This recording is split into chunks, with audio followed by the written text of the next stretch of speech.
Hello, it's Esther. I have recently just come out of a mental health episode.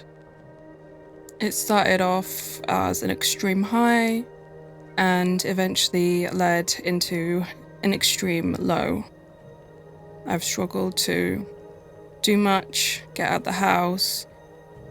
Everything's felt really difficult, but I'm feeling better now, which is great.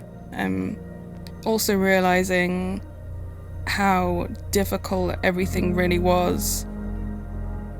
You know, it's like this fog has lifted. I don't know how I was managing to do anything at all.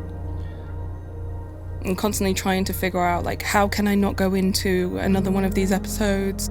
How can I stop it? How can I figure it out? What can I do? What is it? If I figure out what it is, I can figure out how to change it. And in the end, it just becomes an obsession. So I'm trying to accept the way that I am, accept that I may have another episode because I have been having them my whole life, and that this one isn't anything different or new. This one is just another one that I've got over, another one that I've got through, and things are feeling better, so enjoy it how it is right now, you know? Just enjoy right now. Enjoy the feeling you are right now.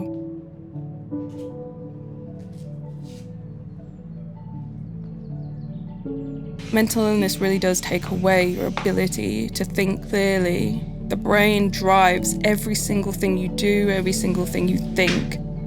So naturally, if you are mentally ill, it's going to affect every single aspect of your life. For me, it affects my friendships, my professional relationships, my ability to do my job, my productivity, and just all of these things that generally we're told we need to be as humans.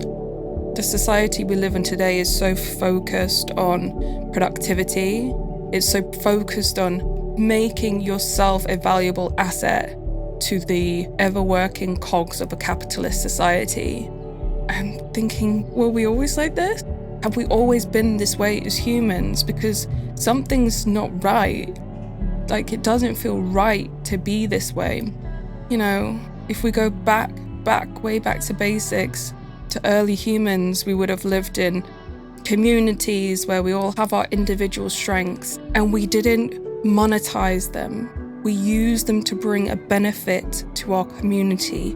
We used them and valued each other's individual gifts. Now, I'm not saying that it was perfect back then, but social media has opened us up into an arena competing against the world. So as we compete against the world, the bar is raised much higher. And I think out of this has spilled this extra priority on productivity culture and hustle culture. It's no longer okay just to be you, just to be in the middle. Social media values extremes. It values extreme highs or extreme lows. It values the most perfect picture that is not the reality of people's daily lives. So as a result, we are striving to an existence that does not really exist. And now, it's no longer just, oh, well, we accept that social media is a snapshot. Now we need our lives to look like that.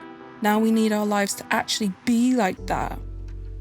And this is it can make us start to question as we compare ourselves to all of these people out there and wonder why I don't feel like that. Or why I only feel like that 20% of the time. And that's because that's reality. That is reality, but we already live in the metaverse. Our phones are tied to our hands and social media is already spilling out into the real world. I guess I'm just sharing thoughts at this point, but I just wanted to say that sometimes it's hard and it's frustrating. And I know that I have some things way better than a lot of other people do. And I know that there are people out there that have it harder, but I really struggle with my mental health. And I just want to say that if you resonate with this and you feel it, I feel you. It can be so difficult to even just keep our head above water when we're going through mental health issues. Just the very notion of surviving is enough. Just the very notion that you're still here is enough. The very notion that you're still giving it a chance is enough.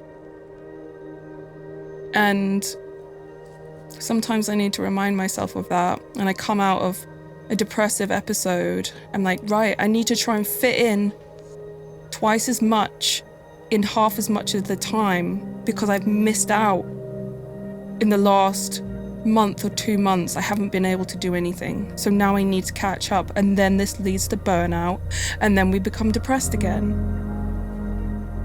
So take it easy and try value the small things as much as the polarizing.